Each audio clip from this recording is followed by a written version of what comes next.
चलिए friends, continue कर रहे हैं हमारा chapter final accounts without adjustment. ठीक है जी। अब हम बात कर रहे हैं सर यहाँ पे इनकम स्टेटमेंट की। इनकम स्टेटमेंट सोल प्रोप्राइटर को यह बताएगा कि जो वो बिजनेस कर रहा है उस बिजनेस में उस पीरियड में उसे क्या नफा और क्या नुकसान हो रहा है। उस पीरियड में उसे क्या नफा या क्या नुकसान हो रहा है। तो इस इनकम स्टेटमेंट को जो डिवाइड करते हैं वो तीन हिस्सों में करते हैं। पहला मैन्युफैक्चरिंग अकाउंट, फिर ट्रेडिंग अकाउंट और फिर P&L अकाउंट। मैन्युफैक्चरिंग अकाउंट उस केस में बन रहा होता है जब सोल प्रोप्राइटर यहाँ पे जो भी गुड्स प्रोड्यूस कर रहा है वो खुद मैन्युफैक्चर कर रहा है, तो उसे बोलते हैं मैन्युफैक्चरिंग अकाउंट, उसके लिए बना रहे होते हैं। लेकिन जो 11th में हमारे कोर्स में है उसमें ऐसा नहीं है। उसमें हम ये मान रहे हैं कि रेडीमेड गुड्स परचेज करा और आगे बेच दी। जैसे मान लीजिए रेडीमेड गारमेंट्स खरीदे दुकानदार ने और आगे बेच दी, रेडीमेड फर्नीचर खरीदा आगे बेच दिया, रेडीमेड इलेक्ट्रॉनिक गुड्स खरीदे आगे बेच दिए, रेडीमेड, खुद ने कुछ प्रोसेस नहीं करा, कोई मैन्युफैक्चरिंग नहीं करी। इसलिए मैन्युफैक्चरिंग अकाउंट अभी आपके 11th में आपके कोर्स में नहीं है, खत्म हो गया। तो आपके उसके बाद अगला जो अकाउंट होता है वो ट्रेडिंग अकाउंट होता है। तो जो आपका ट्रेडिंग अकाउंट है वो मेनली आपको ये बता रहा है कि जो आपका मेन ट्रेड है, जो मेन आपका ऑक्यूपेशन है, उस मेन ऑक्यूपेशन से आपको क्या प्रॉफिट हो रहा है। तो आपके मेन ऑक्यूपेशन से प्रॉफिट में हम ये देख रहे होते हैं कि हमारे डायरेक्ट मेन रेवेन्यू क्या है और हमारे मेन एक्सपेंसेस क्या है, और हम ये कहेंगे मोटा मोटा मेन प्रॉफिट क्या है। अब बात को समझिए मेरी, डायरेक्ट रेवेन्यू क्या है, डायरेक्ट एक्सपेंसेस क्या है, और उससे हम तो मीन्स इन शॉर्ट में जो हमारा ट्रेडिंग अकाउंट है, सबसे पहले बात को ध्यान करिए, it is a nominal account. तो ये हमारा एक नॉमिनल अकाउंट है क्योंकि नफा नुकसान बताएगा। ठीक। अब मैंने कहा कि डायरेक्ट रेवेन्यू और डायरेक्ट एक्सपेंसेस पे फोकस कर रहा है। अब इतना आपको पता है कि जितने हमारे एक्सपेंसेस होते हैं वो डेबिट होते हैं और जो हमारे इनकम रेवेन्यू गेन्स होती है वो क्रेडिट होती है। Is that clear? तो डेबिट करेंगे हम ऑल डायरेक्ट एक्सपेंसेस को और क्रेडिट करेंगे हमारी जितने भी direct revenues, income gains, profits हैं। ओके जी। Only revenue transaction are consider. भाई आप इसमें नफा नुकसान कंसिडर कर रहे हो ना, तो आपकी रेवेन्यू ट्रांजेक्शन आएंगी सर इसके अंदर। जो आपकी कैपिटल ट्रांजेक्शन है वो नहीं आएंगी। जैसे मान लीजिए हमने land, building, plant, machinery, furniture खरीदा, वो कैपिटल एक्सपेंडिचर है। बट माय फ्रेंड्स वो एक्सपेंसेस थोड़ी ना, वो क्या है, एसेट्स। क्या है, एसेट्स। तो यानी कि जो कैपिटल ट्रांजेक्शन है वो बैलेंस शीट को इंपैक्ट कर रही है। कैपिटल ट्रांजेक्शन इनकम स्टेटमेंट को इंपैक्ट नहीं कर रही। आप ये थोड़ा ना कह सकते हमने लैंड बिल्डिंग खरीदी। मान लीजिए आपने 50 करोड़ की लैंड बिल्डिंग खरीद ली, तो सारे आपको विशेष दे रहे होंगे ना, बधाई हो बधाई हो। आप ये तो कहोगे भैया 50 करोड़ की खरीदी, 50 करोड़ का एक्सपेंस हो गया। अरे भाई एक्सपेंस नहीं हुआ, ऐसे शादी भाई तेरे पास।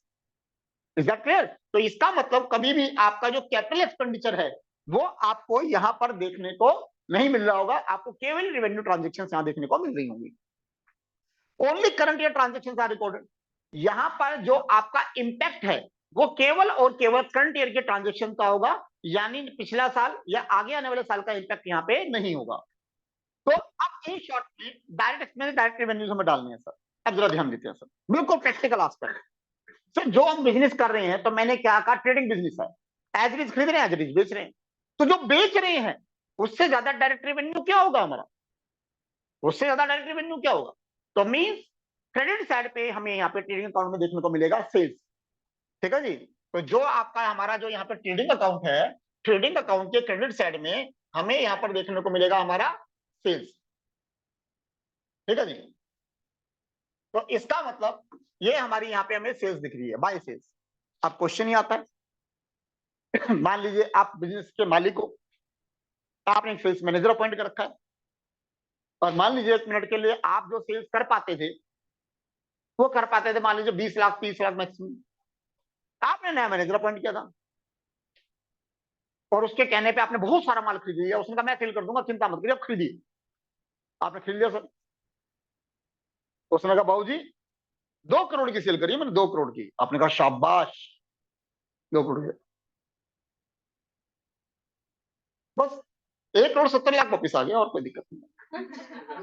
हंसी छूटी ना कि बटे जो, ये क्या मजाक हो रहा है, खरीद के बैठे हुए।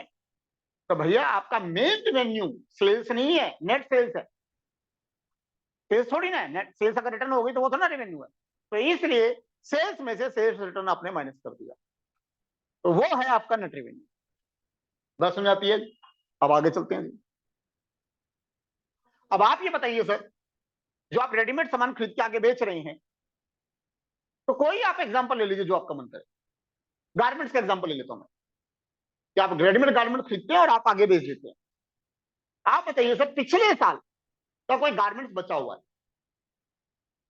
तो इस साल आप उसे बेचेंगे या कहेंगे नहीं यार, तो पिछले साल का फेंक दो इसे? क्या लगता है, बेचोगे? तो जब आप बेचोगे उसे, पिछले साल का रेडीमेड गारमेंट जो बचा हुआ है जिसे आप बेचोगे, तो अब आप उसे बेचोगे तो कस्टमर से उसका चार्ज लोगे या नहीं लोगे? लोगे। तो यानी आपके लिए खर्चा है, आपके लिए क्या है, खर्चा। तो इसलिए साल के स्टार्टिंग का जो ओपनिंग स्टॉक है वो आपका डायरेक्ट एक्सपेंसेस है, जो आपको डेबिट में दिख रहा है। बात समझ आ रही है? ठीक है, ये तो पिछले साल का था। तो पिछले साल का रेडीमेड गारमेंट इतना बचा हुआ है, बात खत्म हो गई। इस साल भी खरीदना पड़, कुछ खरीद ही रहे होंगे, कुछ खरीद रहे होंगे, तो वो भी हमारा डायरेक्ट एक्सपेंसेस है। तो मींस जितना परचेज करा माइनस परचेज रिटर्न, वही लॉजिक सेम वाला, कि कितना खरीदा और कितना आपका वापस कर दिया आपने, तो वो यहां चला गया। बात समझ आ रही है? चलिए जी, अब यहां पे जहां तक सबको समझ में आ रहा है, फिर आता है डायरेक्ट एक्सपेंसेस, कि इसके अलावा और डायरेक्ट एक्सपेंसेस क्या है।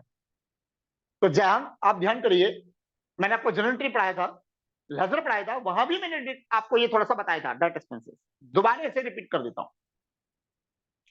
तो जो डायरेक्ट एक्सपेंसेस है हमारे, अगर हमारी कोई फैक्ट्री है, तो फैक्ट्री से रिलेटेड जो भी एक्सपेंसेस है, all of these known as the direct expenses. क्या मान रहे हैं उसे हम? डायरेक्ट एक्सपेंस, जो फैक्ट्री में खर्च हो रहे हैं। फैक्ट्री के अंदर कोई पावर, फ्यूल, ऑयल, किसी वर्कर की वेजेस, समझ रहे हैं, ये सब जो लग रहा है, all of these known direct expenses. ठीक हो गया? तो ये सारे डायरेक्ट एक्सपेंसेस आपके आ गए डेबिट साइड में। Is that clear? अब कहानी केवल और केवल कि भाई ये क्लोजिंग स्टॉक यहां पर क्यों है। आज तक मैंने बहुतों से पूछा और मेरे को आज तक किसी ने जवाब नहीं दिया, why we are putting the closing stock at the credit side of trading account. Is this और इनकम, क्या ये हमारी इनकम है, मेन सोर्स ऑफ रेवेन्यू है, तो क्रेडिट साइड में डाल रहे हो, तो डाल क्यों रहे हो? आप बात समझ रहे हो भाई? स्टॉक जो आपका बच गया, तो क्या वो रेवेन्यू है? तो अगर रेवेन्यू नहीं है तो भाई क्रेडिट साइड में आप क्यों डाल रहे हो? बताइए, बात समझ आई नहीं? समझ आई? बड़े इत्मीनान से इसकी कहानी को समझिए, आप कंसेप्ट को समझिए सर। चलिए, मैंने कहा कि अगर हमारा जो ओपनिंग स्टॉक है, यानी पिछले साल में जो बचा था ओपनिंग स्टॉक, वो मान लिया सर मैंने 2 लाख का है। आपने और जो परचेज करी, नेट परचेजेस, नेट परचेजेस, तो मैंने कहा सर 12 लाख की परचेज करी थी, 1 लाख की वापस कर दी, ये फिगर कितनी की? 11 लाख। तो मैंने क्या, 11 लाख की हमने और परचेज करी।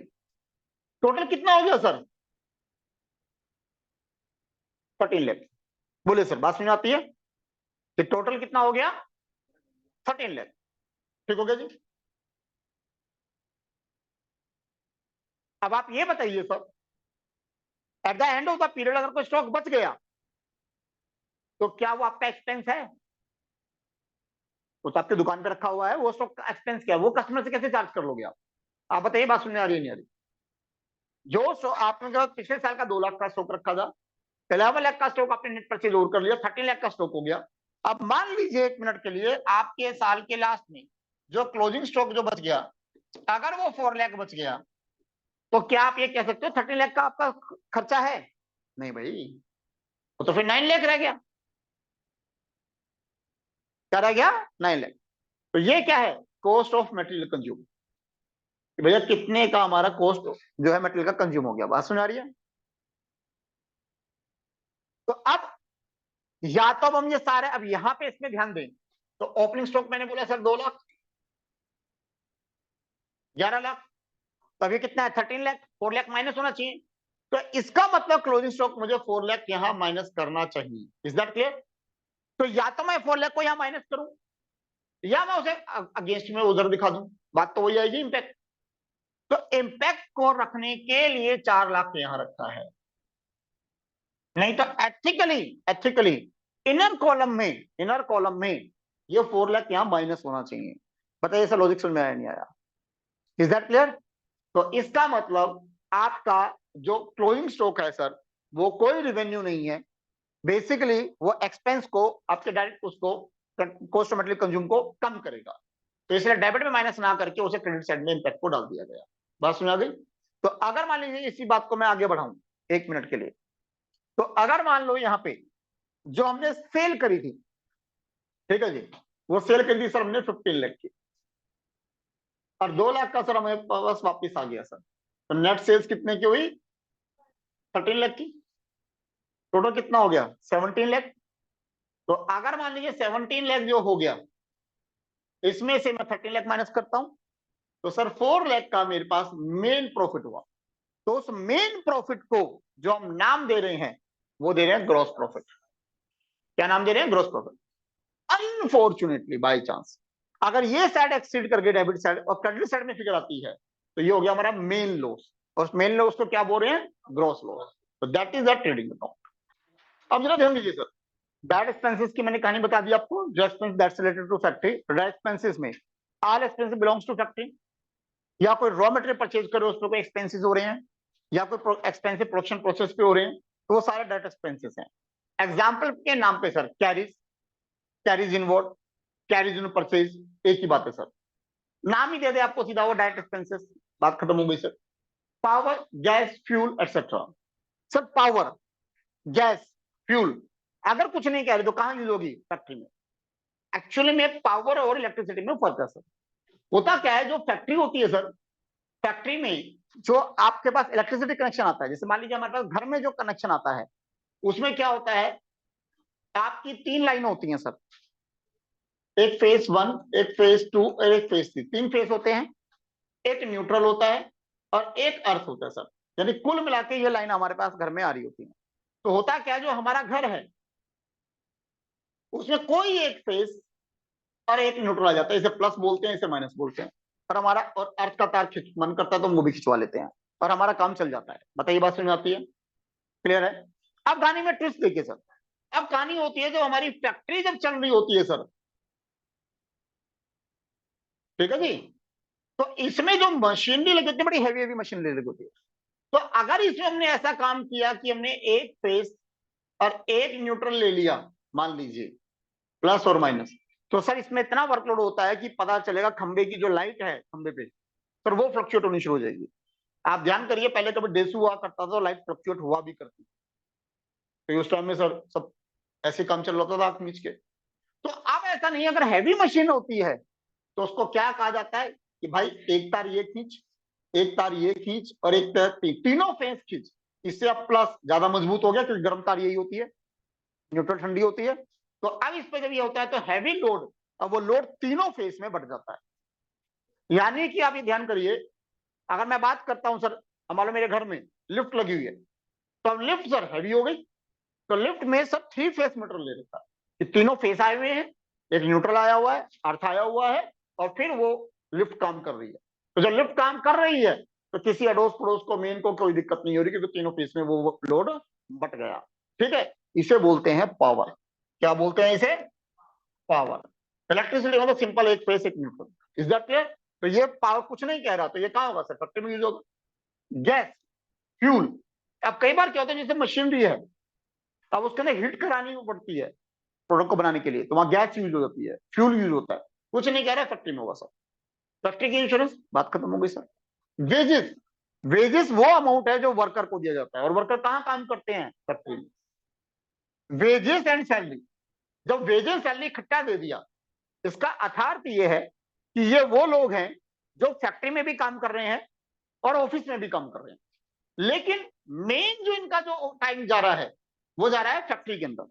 तो इसलिए इनको जो अमाउंट पे कर रहे हैं, मान लो किसी को पे कर रहे हैं 12,000, और वो मेनली फैक्ट्री में काम करता है सर, मेनली फैक्ट्री में, ऑफिस में थोड़ा बहुत टाइम दे दिया। अब ये 12,000 का सेग्रीगेशन नहीं कर पा रहे हम कि भैया फैक्ट्री में कितना दे रहा है और ऑफिस में कितना टाइम लगा रहा है, तो इसलिए वेजेस एंड सैलरी बोल दिया जाता है। Is that clear? जितना कंसेप्चुअली समझ के चलोगे, लर्न नहीं करना पड़ेगा, रट्टा नहीं मारना पड़ेगा। अगला आ गया सर हीटिंग एंड लाइटिंग। अब हीटिंग, सर इतनी बड़ी बड़ी मशीनरी काम कर रही है, इवन देन हम घर में गाड़ी भी चलाते हैं ना कहीं पे, तो आप नोटिस करिए वो भी थोड़ा हीट होती है, उसके बाद चलती है वो भी। तो गर्मियों में तो कहीं इशू नहीं होता। कई बार आप देखिए, कई बार जब ठंड होती है तो कई बार सेल्फ मारना पड़ जाता है। वो इसलिए मारना पड़ता है क्योंकि ठंड हो रही होती है। आप मेरी बात समझ रहे हो? पता चला कई बार हिल स्टेशन पे चले गए, तब पता चला जी एक दिन 2 दिन में पता चला गाड़ी खड़ी रह गई, बर्फ गिर रही है, उसके वजह से स्टार्ट करें भैया, स्टार्ट ही नहीं हो रही, ठंडी पड़ गई। Is that clear? तो ऐसे ही जब मशीनरियां यहाँ पे हैं तो उसको पहले हीट करना पड़ता है, हीट करने के बाद वो काम करनी होती है। तो हीटिंग का कोई खर्चा आ रहा है, लाइटिंग का कोई खर्चा आ रहा है, ऑफ कोर्स वो फैक्ट्री में आ रहा होगा।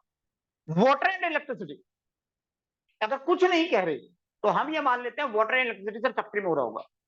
होता क्या है, जैसे मान लीजिए आपकी ये फैक्ट्री काम कर रही है, अब कई बार मशीन में जो इनपुट डालना पड़ता है हमें, प्लास्टिक के उसमें ऐसा बहुत काम होता है, जैसे प्लास्टिक के दाने बनते हैं, अगर आपको पता हो तो जो प्लास्टिक के दाने बनते हैं, तो प्लास्टिक की जो बेकार की जो थैलियां थुलियां होती हैं सर, ये जो चुगते हैं हम कबाड़ी को बेचते हैं, वो कबाड़ी क्या करता है, किसी फैक्ट्री वाले को बेचता है, फैक्ट्री वाला उसे दाना बनाता है।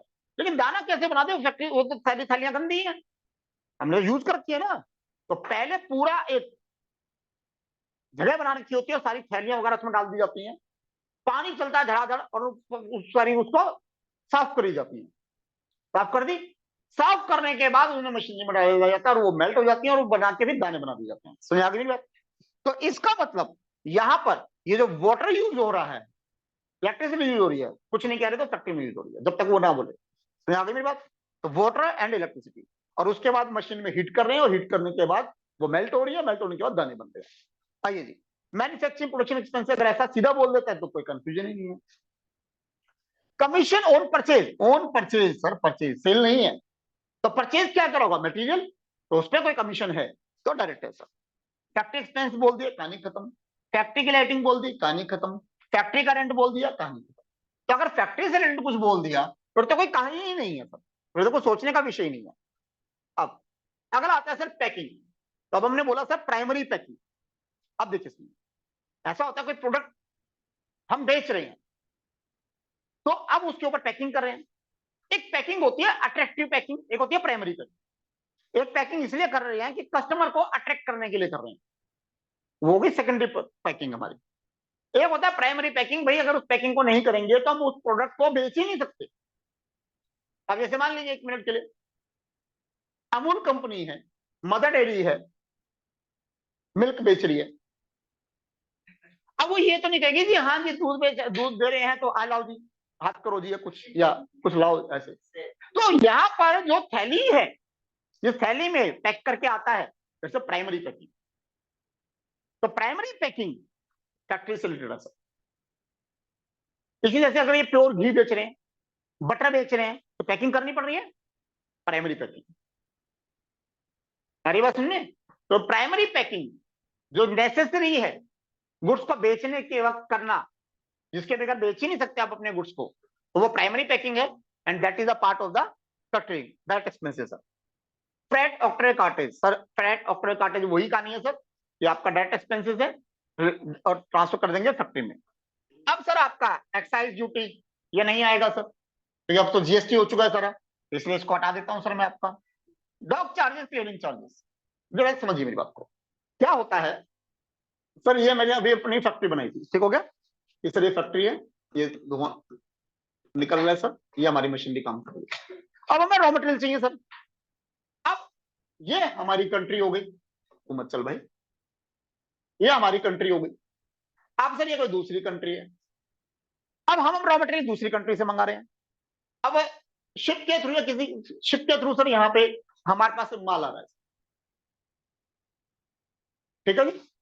अब वो माल जब हमारे पास आ रहा है तो वो यहां पर पोर्ट पे सामान उतरेगा। अब सामान उतरेगा तो अब यहां से हम पहुंचेंगे डॉक पे और सामान लेने जाएंगे। अब जो यहाँ पे जो डॉक पे जो काम हो रहा है, फ्री में तो कोई काम करता नहीं है, तो वो हमारा माल रख रहे हैं, हम पहुंचेंगे, हमें वो डिलीवर करेंगे, तो उसके चार्जेस लेंगे, तो that is known as dock charges.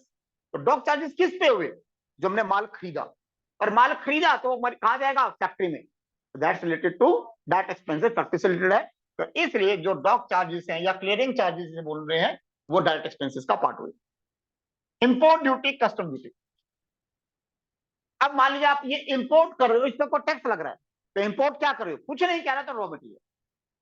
तो वो भी आपका डायरेक्ट एक्सपेंसेस का पार्ट है। रॉयल्टी ऑन प्रोडक्शन बेसिस, कई बार क्या होता है, जब प्रोडक्शन कर रहे हैं और हमने किसी से उसका नाम ले लिया,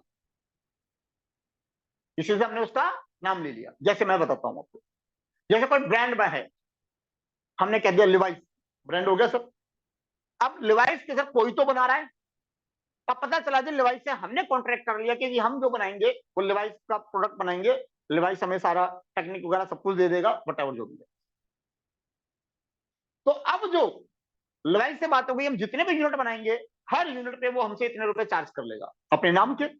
पर लिवाइस के नाम पे बेच रहे हैं तो महंगी बिकेगी, और वही क्वालिटी हम बेच रहे हैं लेकिन लिवाइस का नाम हमें नहीं मिल रहा, तो उतना रेट हमें नहीं मिलेगा। तो लिवाइस कह रहा है जी मुझे हर प्रोडक्शन पे आप इतना रुपए मुझे दे देना, तो that is royalty on production basis.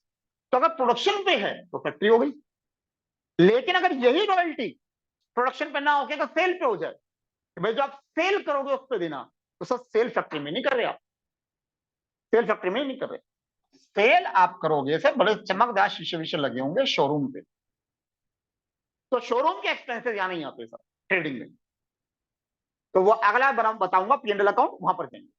तो यानी कि रॉयल्टी का प्रोडक्शन बेसिस पे है तो वो आपका यहां पे जाएगा, यानी कि डायरेक्ट एक्सपेंसेस की तरह।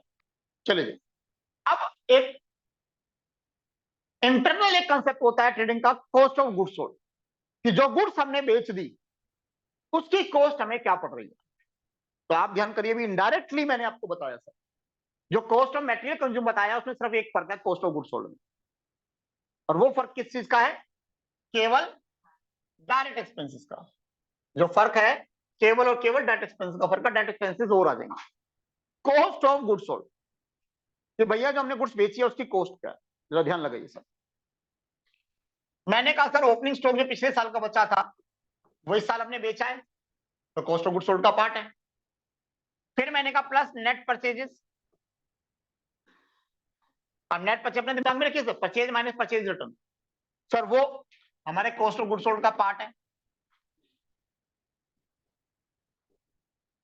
डायरेक्ट एक्सपेंसेस फैक्ट्री के एक्सपेंस लग रहे हैं, तो जो गुड्स बेची हैं उस पर डायरेक्ट एक्सपेंसेस इंक्लूड है, तो plus direct expenses.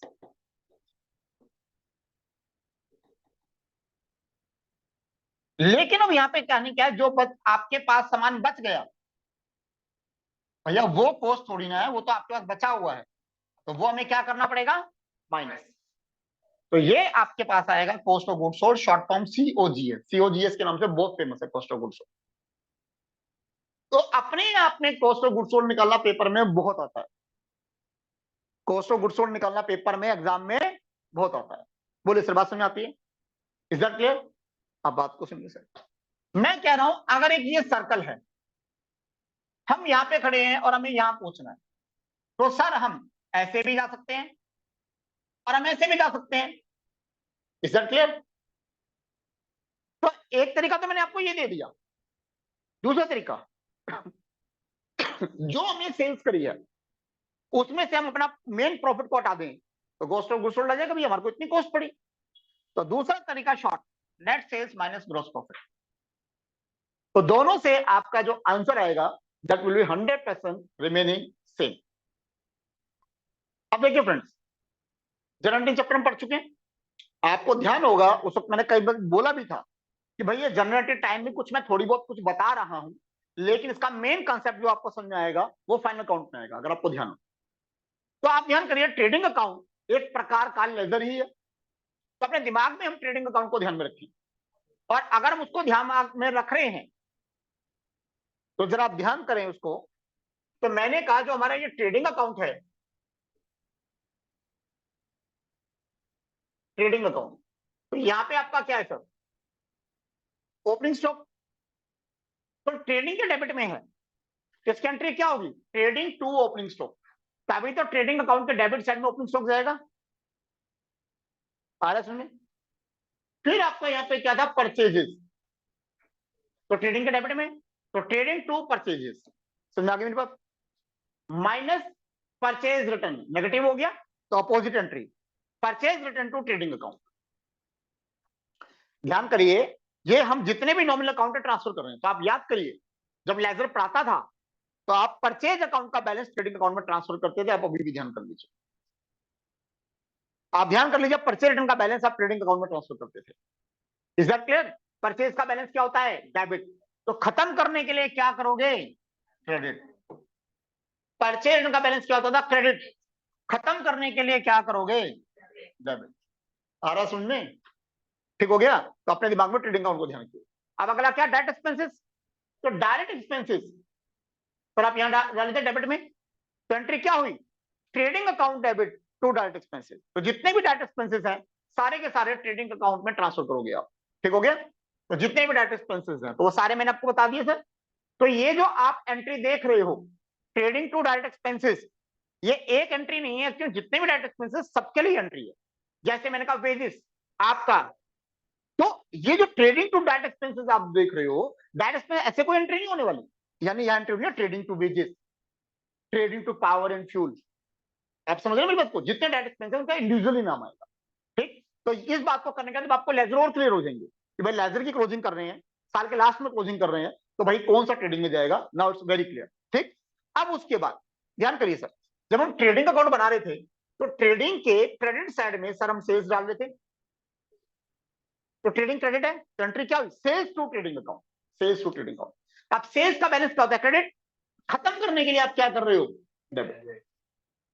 Sales return minus है तो रिवर्स एंट्री हो जाएगी, ट्रेडिंग टू सेल्स रिटर्न। अब सेल्स रिटर्न का बैलेंस क्या होता है? डेबिट। खत्म करने के लिए क्या कर रहे हो? क्रेडिट। आया समझ में? अब लास्ट में जब ये सारा काम हमने कर दिया, ठीक है जी, तो अब लास्ट में बचा हमारा क्लोजिंग स्टॉक। आप ध्यान करिए इसकी एंट्री कितनी आया करती थी, और मैं कहता था भैया इसको कर लो, समझाऊंगा कंसेप्ट बाद में। अब वो बारी आ गई सर। तो ये जो आपका ट्रेडिंग अकाउंट है, तो क्लोजिंग स्टॉक आप यहां डाल रहे थे, एंट्री क्या हुई? Closing stock to trading account. तो आप सोचिए जनरल एंट्री चैप्टर में ये एंट्री आ रही थी सर हमारे, कॉन्सेप्ट यहां जाके क्लियर होता है। ठीक है जी? तो एंट्री हुई सर हमारी closing stock to trading account. ठीक? बस अब लास्ट, अब से जब ट्रेडिंग अकाउंट बना रहे हैं तो या तो उसमें प्रॉफिट होगा या लॉस होगा। ठीक है जी? तो अभी मेरी बात हुई आपसे कि अगर प्रॉफिट हो रहा है तो अब प्रॉफिट सर डेबिट साइड में होगा था, प्रॉफिट। तो यहां ट्रेडिंग क्या है? डेबिट। तो एंट्री हो गई trading account to P and L, यानी ग्रॉस प्रॉफिट जो लिख रहे हैं उसकी जगह पी एंड एल अकाउंट। अभी पी एंड एल अकाउंट से नेक्स्ट होगा, वो समझाता हूं मैं भी आपको आगे में समझे। अगर अनफॉर्चुनेटली यहां लॉस हो गया तो ट्रेडिंग क्रेडिट होगा, एंट्री क्या हो जाएगी? रिवर्स। अगर लॉस हो गया तो यानी कुल मिला के एंट्री नजर आ रही है आपको पी एंड एल, यानी gross loss to trading account. तो that is the trading account. तो इस प्रकार से ट्रेडिंग अकाउंट की हमारी कहानी बनेगी। चलिए जी, अब आपके सामने एक इंफॉर्मेशन दे रखी है। Now from this information you have to prepare trading account. बनाइए जी। आइए सर, अब जरा देखते हैं सर कि क्या हमने ठीक करा या क्या हमने गलत करा सर। चलिए जी सर, ये हमारा ट्रेडिंग अकाउंट है सर। ठीक है जी? सेल्स इनर कॉलम में 5,40,000। ठीक है जी? परचेज ओपनिंग स्टॉक के लिए जगह छोड़ दी हमने ऊपर, परचेजेस इनर कॉलम में 3,30,000। ठीक? रिटर्न इनवर्ड, यानी हमने बेचा था तो वापिस आया, सेल्स रिटर्न है, तो minus return inward. Amount is 20,000, amount is 5,20,000। Return outward हमने बाहर भेजा, purchase return minus return outward, amount is 10,000। तो नेट फिगर 3,20,000 नेट परचेज बाहर डाल दी सर। वेजेस डायरेक्ट एक्सपेंसेस हैं sir 10,000। Manufacturing expenses direct expenses हैं sir 15,000। Heating and lighting direct expenses हैं sir 8,000। Power and gas direct है sir 4,000। Salary नहीं आएगा सर, सैलरी आपका एम्प्लॉय को पे करते हो, कंफ्यूज करने के लिए दिया, नहीं आएगा। फ्यूल एंड ऑयल डायरेक्ट है sir, fuel and oil 4,000। Factory rent direct है सर 7,000। ऑफिस रेंट नहीं आएगा सर, ऑफिस का रेंट है या नहीं आएगा। ऑक्ट्रॉय डायरेक्ट है sir 5,000। Carriage on purchase direct है sir, carriage on purchase 5,000। Carriage on sale नहीं आएगा सर, सेल करने पे परचेज पे नहीं है sir. Closing stock, closing stock 25,000 opening stock. ये ध्यान रखिए बस, जहां मर्जी ये स्पेसिफाई करे, आपको ओपनिंग स्टॉक यहां लिखना है सर। यानी formatting sales minus sales return top में रहेगा, क्लोजिंग स्टॉक उसके नीचे रहेगा, ओपनिंग स्टॉक टॉप में रहेगा, उसका परचेज माइनस परचेज रिटर्न रहेगा। इसकी सीक्वेंस आप जो मर्जी चेंज करिए, कोई इशू नहीं है। अब उसके बाद सर, अगर हमारा डेबिट में फिगर ज्यादा आ रही है तो ग्रॉस प्रॉफिट, और अगर क्रेडिट में फिगर बच रही है तो ग्रॉस लॉस। बताइए सर, कंसेप्ट समझ में आई बात? चलिए, तो अब ये फॉर्मेटिंग मैंने आपको दिखाई सर। अब यहाँ पे आपका जो ग्रॉस प्रॉफिट है, दैट इज 1,52,000 बोलना सर। तो मेरे अकॉर्डिंग ट्रेडिंग अकाउंट फिनिश हो गया है। ट्रेडिंग अकाउंट से रिलेटेड जितने भी क्वेश्चंस हैं, नाउ यू मे अटेम्प्ट। किसी भी बुक से, मेरी बुक से, सोल्ड अनसोल्ड सारे अटेम्प्ट कर सकते हो। किसी और बुक से ट्रेडिंग अकाउंट के क्वेश्चन अटेम्प्ट करना चाहो तो नाउ यू मे अटेम्प्ट।